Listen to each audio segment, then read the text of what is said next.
faces meticulous, pure mentorship. Mr. November 26th, enjoying this. Even when the times get tough, we ain't Guys, what's going on? This is the Eric Barber here, and today I'm joined with a very special guest, Dizzy Wright off the Fly High Tour with Krizz Kaliko and Whitney Peyton. How are you doing today, man? I'm good. How are you?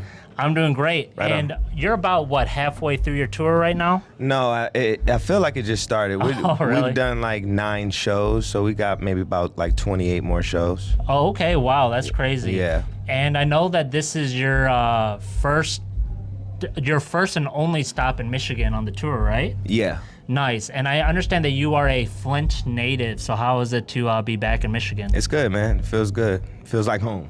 Yeah? Yeah. Okay. Word. And I don't know the history super well, so like when did you move from Flint to Vegas? I think 96. Oh, Yeah. okay. Yeah. Yeah. I was born when I was about 6 years old. I was born in 90. Oh, okay. Wow. So I did kind of figure that it was when you're young because you're a big Raiders fan and not like, are you following the Lions at all right now? I am following the Lions. I'm very proud of them. Actually, I was rooting for them. If the Raiders is out, I'm rooting for the Lions. Okay, excellent, man. Yeah, I love it. And could you kind of describe the Las Vegas music scene for us? Because I've just never really been out there. I can't really. The game is very much changing, so the music industry is changing. I can't even be the spokesman for it, right? But there's a lot of talented artists out there, and they doing their thing, and it's a wave happening. I wouldn't say I'm technically a part of the wave. You know, I've been around for a long time, but I think that they have their own thing going on, and I think that is dope. Okay, word. That's awesome. And speaking of like the Flint artists and You're such, not here, player. Okay, you're not here yet? Yes, sir. Flint, Sorry about that. Yeah. yeah, you're all good, man. It helps, bring it to life, Yeah, we backstage.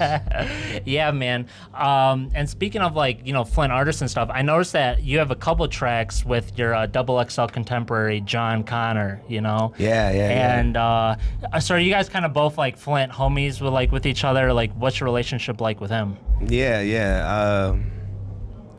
He's an amazing artist. We have another one too, a new one that I don't even think he dropped yet. That's another incredible record. Like, he always pushes me to push my pen, because he's such a great rapper. Like, but I, met him for the first time. I actually I can't remember when I met him for the first time. I think I just reached out to him. The first time I saw him was like way back in 2013 at South by Southwest. He was out there very militant. Yeah. And, I found out he was from Flint, and I thought that was just super dope. He made an impression on me. So since then, I just been tapped into the music, and I think he's a great artist. So, Yeah, no doubt, man. I mean, that was, really crazy because if you look at the comments for, that whole XXL 2014 era, everyone's like, it's Flint's time, it's Flint's season because, both of you guys. So that was, really dope to see for sure. Yeah, it was super dope to see him get that, too. Yeah, no doubt about it, man. And speaking of that era, I've always been curious. Did you have any time to prepare for your freestyle and cipher for that? Yeah, I think we had a little time. I can't remember how much time we had. But yeah, we had a little time. Okay, that's sweet. And I'm, something that I really admire about your approach to music, Dizzy, is that you're always pumping out these really dope freestyle videos of you where you're just kind of walking around and rapping a little bit.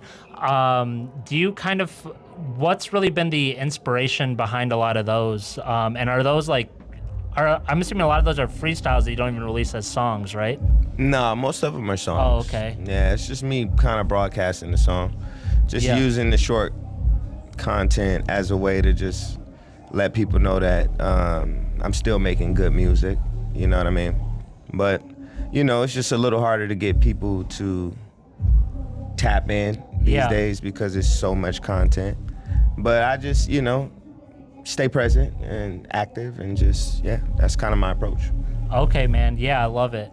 And something else is that, you know, I find that you are like an extremely approachable artist, right? Like I feel like you're very respective of people's budgets, and I think it kind of shows because if you're someone to look at your biggest songs, right? I mean, you're on with like Chris Webby, like a lot of your biggest songs are like songs you're featured on.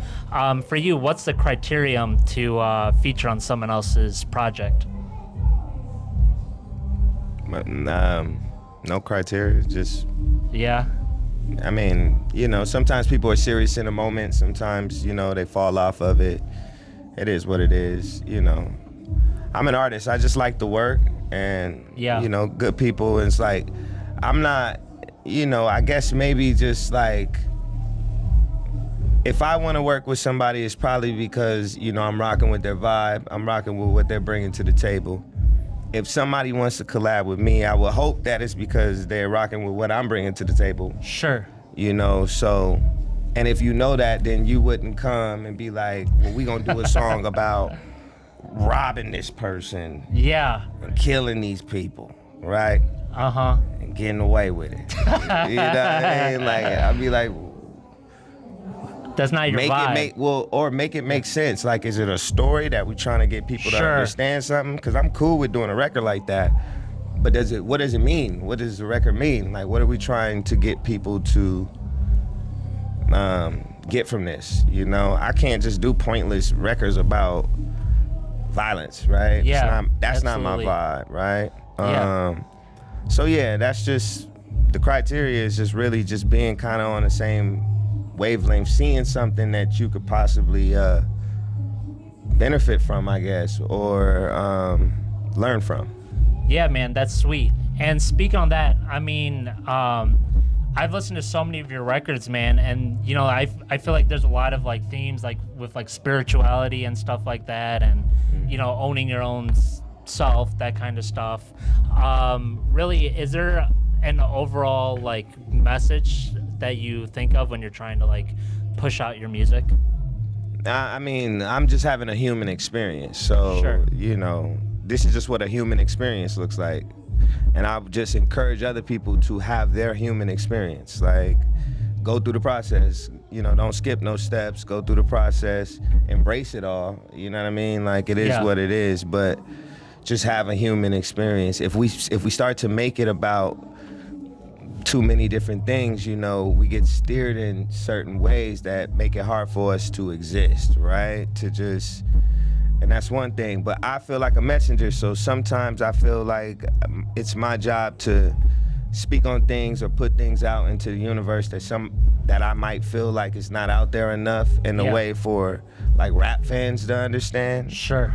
I feel like I try to find clever ways to do that, and you know, sometimes that's just informational, you know? It's not how I want somebody to think all the time. I'm just giving you access to something else. Love it. So, yeah, it's all about how you look at it. But it's just a human experience. Like, you know, all the spirituality, you could be whatever you want to be, follow whatever you want to follow. I don't really care. You know, just live and understand that other people are going to live. It is what it is. No doubt, man. Mm-hmm. And how do you feel like, because you've been in the game for a real long time, man, how do you feel like your artistry has evolved? Damn. Nah, just saying. All right, go ahead. Say that again. Oh, yeah. I've been in the game for a real long time. No, I'm just saying. Gotta keep in mind, I'm like 26, man. Like when you move, like, you know, well, you're not like that much older than me. You're no, not really. When I dropped my first album, though, you were like 14. Yeah, right. Yeah. So that's really like when a lot of people kind of discover music, really. Yeah. Like, outside your parents' radio. Yeah, so true. I have a 13-year-old, so I understand. Yeah, that's kind of my thought process. But, you know, to the question, how do you feel like your artistry has kind of stepped up and evolved? You know, it's crazy. I personally think that, you know, I'm leaning into my artistry. So, you know, sometimes the outcome isn't like as successful as I would like it to be. Yeah. As far as how it's received.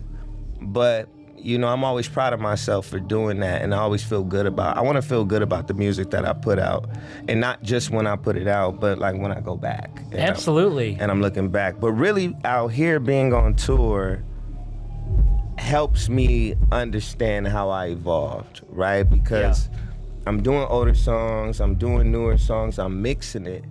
And I'm really getting to see how I'm mixing what I've learned with the older stuff to make the delivery better, for me to feel confident in doing those older records. Yeah. Right? And not just falling into the pattern of just like rapping it the way that I rapped it on the song. But, you know, just giving it a little more. You know what I mean? Yeah. So I feel like every night I get to kind of, when I'm on stage, I get to kind of see how I evolve. Sure. So I'll be able to answer that question a lot better when this tour is over. Yeah. You know what I'm saying? Definitely. Because I make the music, I put it out, and then, you know, I didn't go do a lot of interviews. I didn't go do a lot of promotion for it. You know, I went right back into dad mode and got ready for tour on some independent shit, right? Like, I could have went out and did all that freestyled and tried to get more people to hear it. And I'm like, you know, there'll just be more times for that. I don't think I need to do that every single time. And I'm not like a major label artist that, like, you know, might not drop for every couple years. I got shit to talk about. Right? And I don't got nobody saying that, like, they don't want to hear that, right? I'm just like, yo, this is what I feel like they need. This is a good time for this, so. That's good, man. That was kind of a long, drawn-out answer, but. Which is perfect. Yeah. I love it. I mean, you got your whole genre is like self-expression, so definitely keep it going, man. And, you know, it's funny how you mentioned, like, your past records and, you know, how you like to look back on them, because ever since I first got put on to you, 2017, 2018, I every time I go back to your profile, your biggest song is always, you know, Kill 'Em with Kindness on Spotify. And I love that song too. I mean, that hooks everyone in, draws them in. How do you feel about that one being your biggest song? Does it like bother you that like that was on your first couple albums, or? No, not at all. You know, I was trying to accomplish a mission back then, and it worked. You know, and if people relate to that, and you know, it's you know, I think that, like you say, people discover music the most around 14 to about 16. They're like coming into their own. Sure. And you know, back then, that was my time where like I was developing those minds, like preaching to those minds, and you know, I wasn't really like talking to older people. Like I wasn't like trying to tell them how to be more mature than me. Yeah. Right? Like I was still learning. I was really telling the younger people at that age, like, yo, go through your learning, you know, kill 'em with kindness. Don't be just always, you know, there can be world peace, there can be this and that. Have some of my outlooks on some of these things shifted slightly, absolutely. Because as you get older, you can't be so naive, right? You know, you have to be realistic. So, I don't mind it at all. But I do have faith that I'll have moments. You know, I'm a moment artist, and it might be a record that flew under the radar that was perfect for a movie. And becomes one of my most streamed because people heard it in a movie or something. And I'm looking forward towards like stuff like that. You know, just being able to just keep working, putting out different, because music is in everything. Commercials, movies, shows. 100%. I mean, it could be used in so many different ways. You never know when something might just blast off and all of a sudden be your biggest record. So I don't really focus on it, you know what I mean? But I am proud that I have like a standalone record, that I put that record out to, you know, to motivate people. Yeah.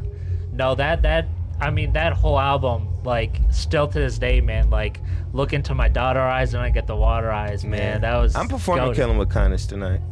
We're gonna, right now, you guys are gonna like get that quick little break, and we're gonna insert some of that.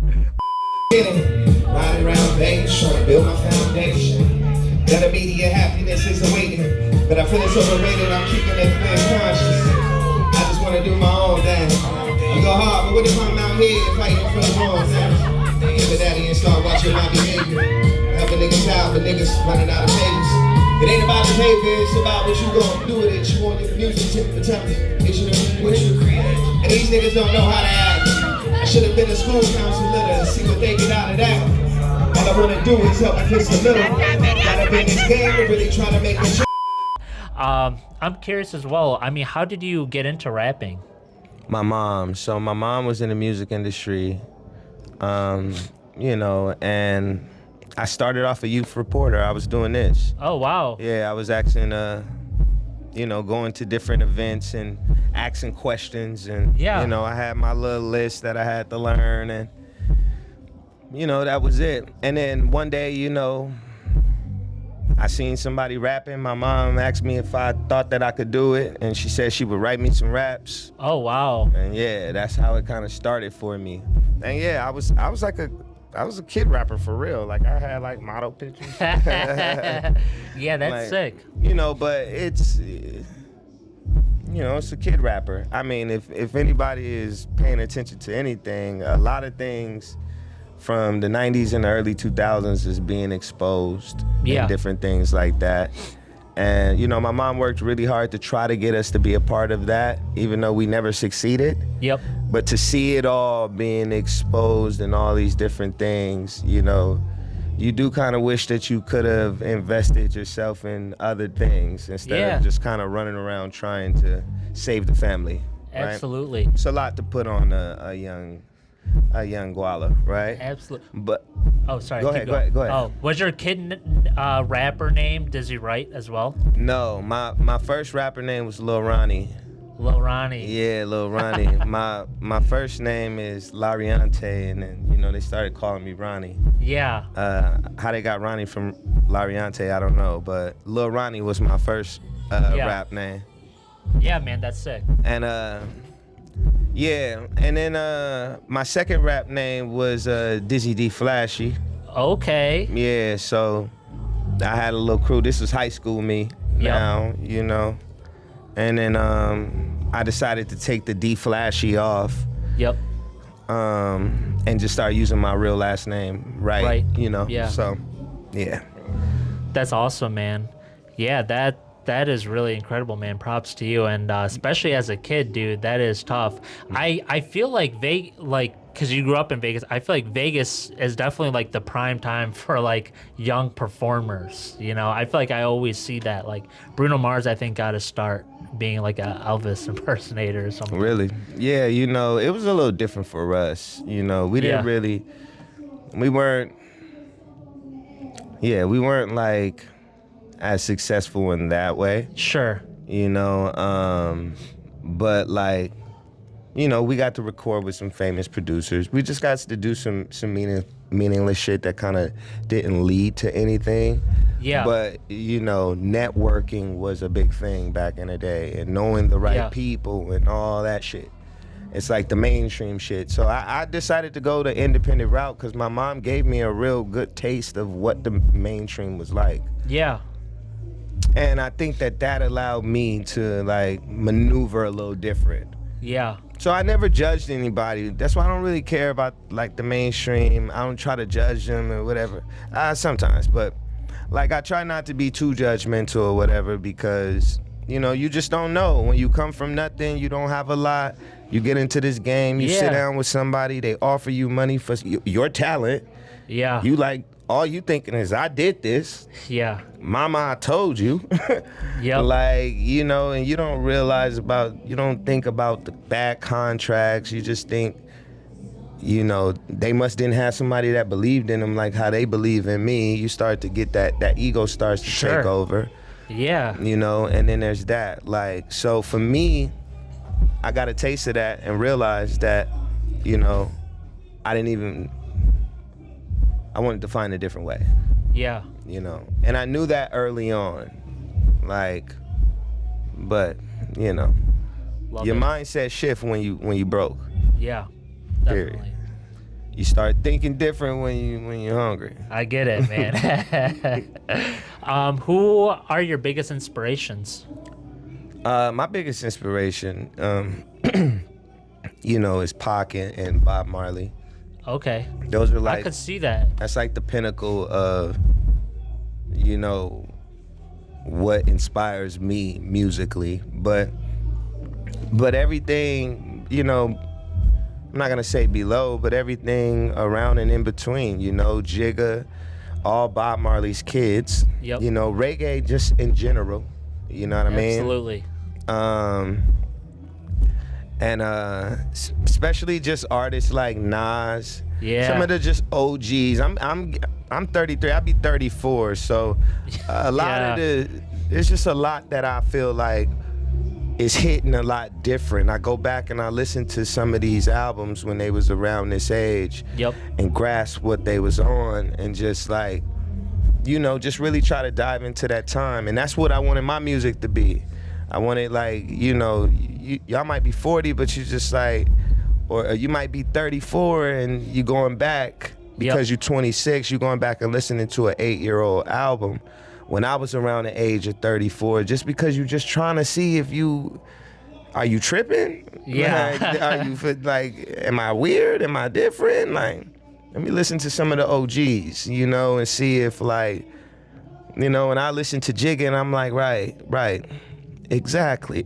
It's like, because I'm here now. Yep. No, he's already off and being the boss that he is, but he left a stamp of a time when he was a certain age, and I'm at that age. And I'm like, am I trying to, it's not like really comparing, but it's just really just trying to see, you know what I mean? And Sure. That's what I love about music. That's why I don't be tripping if something go under the radar a little bit, because I'm like, it's there for you, player. You might not fuck with 26, 27, 28-year-old version of you. Might not fuck with it right now. I'm not gonna hold you. Unless you see me do it live and mix it with all the shit that you do fuck with, you might not fuck with it. But sure. You will grow into it, and you will have those moments where you will be searching for things that you want to relate to. The version of you that you becoming, you start looking for things in that area. Like, I started playing chess a couple years ago out of nowhere. I always thought it was the most complicated game in the world. And then as soon as I started playing it, I'm like watching videos. I'm watching movies that came out 10 years ago about it. Yeah. I'm like going back and like tapping in like, damn, I would have never enjoyed this like how I'm enjoying it now. Because I'm into it. Yeah. So that's the cycle of life, eh? Absolutely, man. I'm gonna get on a quick aside because you totally made my brain trigger, man. I have kind of like said like in modern like speech, right? I feel like chess is very big in like the hip hop world, right? Like you got like GZA and stuff like that. Yeah. Do you is that something that, I don't know, I brought it up to some people and they thought I was like capping big time. Like, do you see any kind of correlation with hip hop and chess, or just a couple like lone instances like yourself and GZA? Well, here's the thing is, yes, absolutely. Especially like, so if you're a hip hop artist, you a king, right? Yeah. And you have a board and all these pieces work for you. Yep. And your bishop is like, that's like your security guard, right? Yeah. And then, your bishop is more like your interviewer. Hold on, I'm trying to think of the pieces right now. Yeah, what is you're it? Good, bro. King, queen, bishop. Well, I can't think of the pieces right now. We got the pawn, we got the rook. We got the rook, the queen, the pawns, the knight. rook, the knight. Okay, the so boom. Goated. So the knight is like the security guard, right? In hip hop. Yep. Your rook is like your lawyer. Only goes straight up and down, does all your shit, right? Okay. Handle shit clean. Your bishop only goes sideways and diagonal. That's like your homie that keeps your weed, right? And keeps you. And your pawns is everybody that work for you. Your merch person, your assistant, your drivers. Yeah. You have to know how to work these pieces. You have to know how to work these pieces. Some of these pieces might be sacrifices. Some of these pieces might be around only for you know, they might get knocked off the board, whatever. But even the pawns, even some of your pawns can get to the other side and become more than a pawn.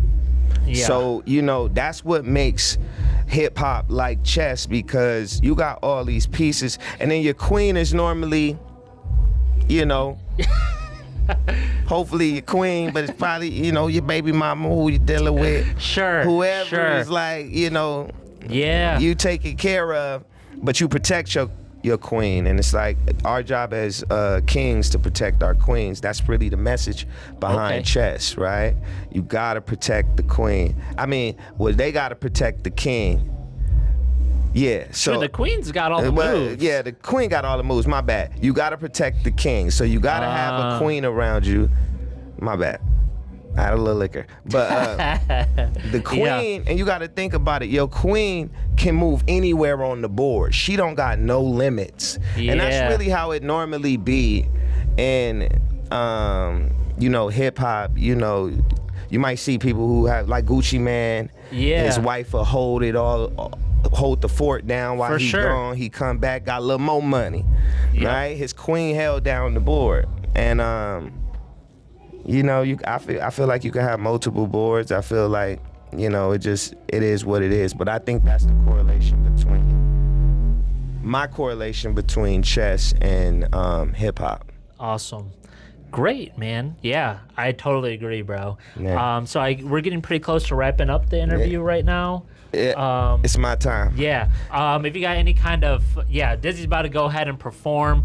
Dizzy, I want two things from you. One, if you could give a positive message to anyone who may be watching, and number two, I want to know your favorite strain of marijuana. My favorite strain of marijuana is my strain, Dizzy OG. Okay. Good answer. And any Dizzy Wright strain, you know, in Vegas, I love them all. I love all mine the best. There you go. And my positive message to y'all out there is know your roots, know who you're rooting for. Peace and love. Diz, you the man. I really appreciate you coming on, man, for sure. Thank you, brother. Thank you so much, and, you know, welcome back to Michigan, man. Love it. Peace.